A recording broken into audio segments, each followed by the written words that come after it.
नमस्कार साथियों, मैं नितिन उपाध्याय स्वागत करता हूं आपकी यूपीएससी मेंस के आंसर राइटिंग की इस नई वीडियो में।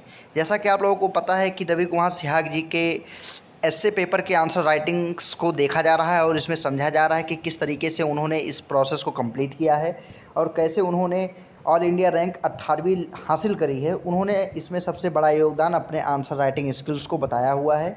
आप लोग देख सकते हैं कि इसके पहले वाली वीडियोज़ में अगर आप लोगों ने नहीं देखी है तो वो हमारे प्लेलिस्ट में पड़ी हुई है, आप लोग उसको जाइए और इसके पहले के एसए की 2 वीडियोज़ को देखिए रवि कुमार सिहाग जी के। उसके बाद इस तीसरी वीडियो की तरफ बढ़ते हैं। हम लोग देखते हैं कि इसमें आप लोगों को पता होगा 250 नंबर का एसए का पेपर होता है जो आपके रैंक को डिसाइड करता है। इसमें क्वेश्चंस आपको सॉल्व करने होते हैं, 125-25 नंबर के क्वेश्चंस रहते हैं। आप लोग देख सकते हैं कि इसमें से सेक्शन ए में से उन्होंने दूसरा वाला ऑप्शन चूज़ किया है कि अन्नदाता का उद्धार किसी दया में नहीं बल्कि नवाचार में होता है। अब इसमें ये भूमिका देख रहे हैं कि कितना बेहतर ढंग से अब ये लिखना का प्रयास कर रहे हैं। इसमें सबसे पहले इन्होंने कोटेशन डाला हुआ है। कोटेशन में देख रहे हैं कि रोजी रोटी पाने के लिए कोई व्यक्ति किस हद तक जा सकता है, किसान से यह पूछिए। किसान के बारे में इसमें सारे प्रोसेस को बताया जा रहा है। आप देख सकते हैं एक एक पॉइंट, मतलब कितनी गहराई से इसमें डाले हैं कि ऋण को कैसे व्यवस्था करनी पड़ेगी, सूबेदार से लेना पड़ेगा, आपको खाद बीज कीटनाशक का प्रबंध करना पड़ेगा, एक खेत के लिए ज़मींदार के पास जाना पड़ेगा, उसके बाद इंद्र देवता से पानी के लिए अर्चना वगैरह करना पड़ेगा। उसके बाद अगर प्रसन्न हो गए तो ठीक है, अगर नहीं ज़्यादा प्रसन्न हो गए तो बाढ़ की स्थिति भी आ सकती है, ऊपर से खरपतवारों का झंझट अलग आएगा।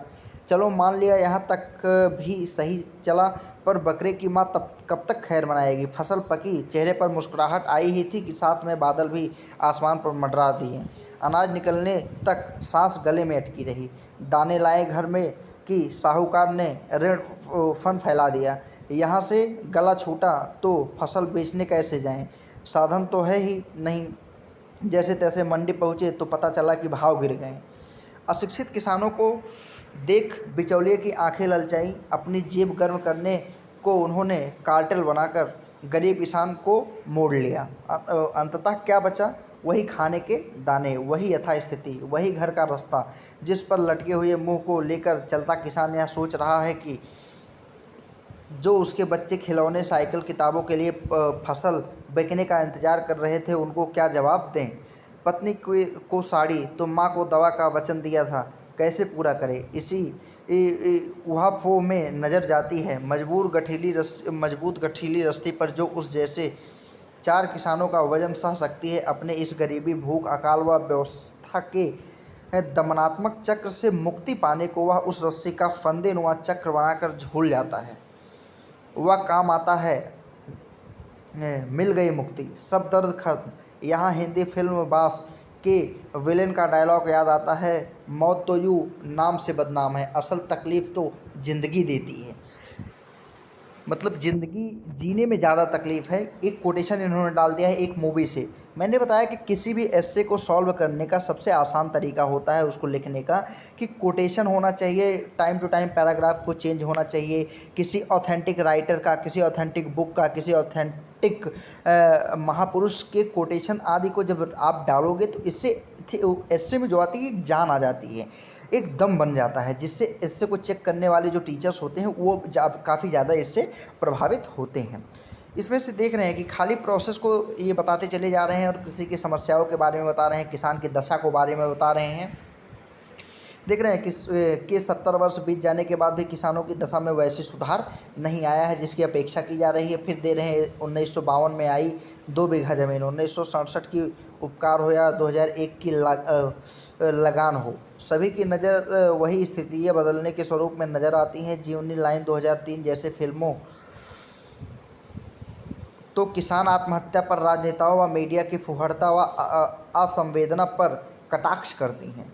सरकारी आंकड़ों में भी जहां कृषि उत्पादन के अधिक की बात की जाती है, न्यूनतम समर्थन मूल्य बढ़ाया जाता है, नए नए प्रोत्साहन पैकेज प्रदान किए जाते हैं, ऋण माफ़ी की जाती है, मगर इन उपायों का क्या वास्तव में किसान को लाभ मिल पाता है? जैसा बल्ली सिंह चीमा ने लिखा है, तुम्हारी फाइलों में गांव का मौसम गुलाबी है, मगर ये आंकड़े झूठे हैं, ये दावा किताबी है। एक कोटेशन इन्होंने फिर से डाल दिया है बल्ली सिंह चीना जी का कि तुम्हारी फाइलों में गांव का मौसम गुलाबी है, मगर ये आंकड़े झूठे हैं, ये दावा किताबी है। अब ये आगे ये लिखते हैं, इस बात से कोई शक नहीं कि सरकारों ने किसानों हेतु प्रयास किए हैं। प्रथम पंचवर्षीय योजना से लेकर हरित क्रांति के रास्ते 20 सूत्री कार्यक्रम से सहारा लेकर स्वर्ण जयंती, ग्राम स्वराज योजना, मनरेगा आदि योजनाओं हो या हालिया प्रधानमंत्री किसान योजना, अन्नदाता आय संरक्षण योजना, किसानों की आय 2022 तक दोगुनी करने की नीति, न्यूनतम समर्थन मूल्यों में वृद्धि करना जैसे अनेक उपाय सरकार ने किए हैं। मतलब देख रहे हैं कि एक एक ऑथेंटिक बातें डाल रहे हैं जो सरकार की हालिया नीतियां हैं। जब से देश आज़ाद हुआ है तब से लेकर आज तक की करंट की सारी सिचुएशंस इन्होंने इसमें कोड कर डाली है। आप लोग देख पा रहे होंगे और समझ पा रहे होंगे इस चीज़ को। यह बात सही है कि सरकारों में अभी तक ये प्रयास किसान को एक पिछड़े हुए वर्ग के रूप में मानकर किए जा रहे थे, लेकिन चूंकि 2022 तक किसान आय दोगुना करने का विचार सरकार कर रही है, तो इसके लिए आवश्यक है कि नीतिगत स्तर हो या संस्थागत स्तर हो, सरकारी स्तर हो या किसान के निजी स्तर पर हमें कुछ मूलभूत प्रयास करने ही होंगे। किसानों की इस निराशाजनक परिस्थितियों में हमें महाप्राण चेतना द्वारा नए दृष्टिकोण व रणनीतिक दृष्टि की तरफ बढ़ना ही होगा। प्राचीन बातें ही भली हैं, यह विचार अलीक है, जैसा व्यवस्था हो जहाँ वैसी व्यवस्था ठीक है। यह प्रोसेस मतलब देखने के बाद समझ में आ रहा है कि नहीं, पॉइंट यहाँ पर जो दे रखा है यह बहुत ही ऑथेंटिक पॉइंट है, मतलब तो एकदम प्रामाणिक पॉइंट यहाँ पर मिल रहे हैं हमको। आगे देखते हैं, इसके बजाय इसमें दूसरे स्तर पर संस्थागत स्तर पर नवाचार करने होंगे। हालिया अशोक दलवई समिति ने भी कृषि मंत्रालय में कृषि आगतों, विपणन, बाजार आदि के लिए पृथक विभागों के गठन व उनकी आपसी समन्वय की वकालत की थी। इस स्थिति में यह भी कहा गया कि 2022 तक किसान आय दोगुनी करने के लिए कृषि को प्रतिवर्ष 10 से 11% की वृद्धि दर प्रदर्शित करनी होगी। मतलब सरकार की जितनी भी नीतियाँ इसमें बनाई गई हैं, उन सब पे लैंगिक या जेंडर बजट की तर्ज पर कृषि बजट आदि, कृषि में बढ़ते महिलाकरण का तत्व समाहित है। इन सब बातों को देखते हुए इसमें सारा प्रोसेस पंजाब, हरियाणा जैसे हरित क्रांति क्षेत्रों में जिस तरह से भूमि निम्नीकरण जैसे परिणाम सामने आए हैं, उसमें बचने के लिए सब्सिडी को तर्कसंगत बनाया गया है। आगे देख रहे हैं कि स्वास्थ्य कार्ड योजना एक क्रांतिकारी कदम है, किंतु इसकी प्रयोगशालाओं की संख्या को बढ़ाकर इस योजना को कृषि, जलवायु, प्रदेश नियोजन के साथ जोड़ना अत्यंत आवश्यक है। 5वें स्तर पर फसल, मतलब एक एक पॉइंट के साथ में इस छठा स्तर इसमें काउंट करा रहे हैं। फिर आगे देख रहे हैं 7वें स्तर की बात, अन्य स्तरों पर भूमि जोतों का डिजिटलीकरण, मतलब डिजिटलाइजेशन जब प्रोसेस होता है उसमें ऑनलाइन प्रोसेस के माध्यम से सभी किसानों को उसमें जोड़ दिया जाएगा और उनमें तरह तरह की बातों को समझाना इसमें दिया गया है। आप लोग देख पा रहे हैं कि कितने समुचित ढंग से व्यवस्थित तरीके से इन्होंने विभिन्न समितियों के बारे में, स्वामीनाथन के किसान आयोग के बारे में बताया गया है। एक एक महान जो राजनेता हुए हैं, जो कृषि वैज्ञानिक हुए हैं, उन सबको कोट कर रहे हैं, उन सब के फैक्ट यहाँ पर बताने की कोशिश कर रहे हैं। इससे जान आती है किसी भी एस्से को लिखने में। मैंने बताया कि ये 5 से 7 चीज़ें जो होती हैं इससे जान आ जाती हैं।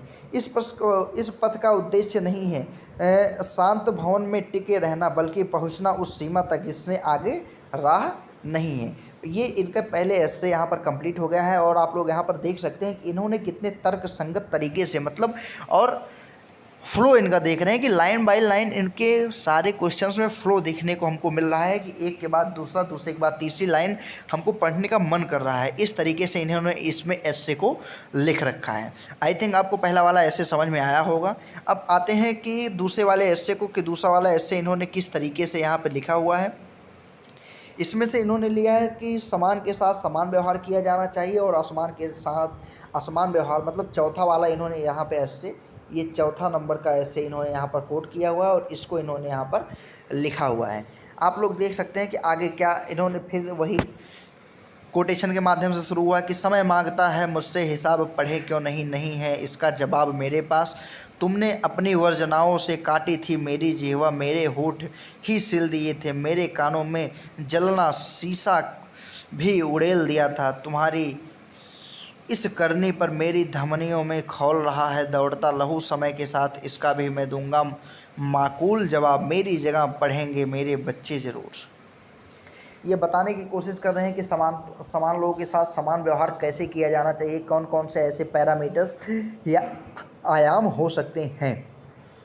आगे ये लिखने की कोशिश करते हैं, दलित विमर्श के लेखकों द्वारा लिखी गई इस पंक्ति द्वारा लिखी गई या पंक्तियाँ जो हैं समाज के उन नग्न यथार्थ को उछालती हैं जो वर्षों से हमारे समाज में मौजूद रहा है। अपने आसपास के परिवेशों पर नज़र डालने पर हम पाते हैं कि सरकारी नौकरियों के स्तर पर विभिन्न श्रेणियों में आरक्षण का प्रावधान किया गया है। मतलब समान जो नहीं है उनको समानता की श्रेणी में लाने के लिए यहाँ पर प्रयास किस तरीके से किया गया है, यह चीज़ बताने की कोशिश यहाँ पर की जा रही है। आप देख रहे हैं कि लेडीज़ फर्स्ट, क्या उपयुक्त में से मामले में समानता के अधिकार का उल्लंघन नहीं किया जा रहा है? क्या अपवादिता, मतलब आज के टाइम पे रेलवे ट्रैक पर, बस स्टेशन पर और कहीं पर भी किसी भी ऐसी जगह पे चले जाइए सरकारी संस्थाओं में जहाँ पर लेडीज़ फर्स्ट का प्रावधान किया गया है कि महिलाएं पहले आएंगी और पहले सारे प्रोसेस को कंप्लीट किया जाएगा।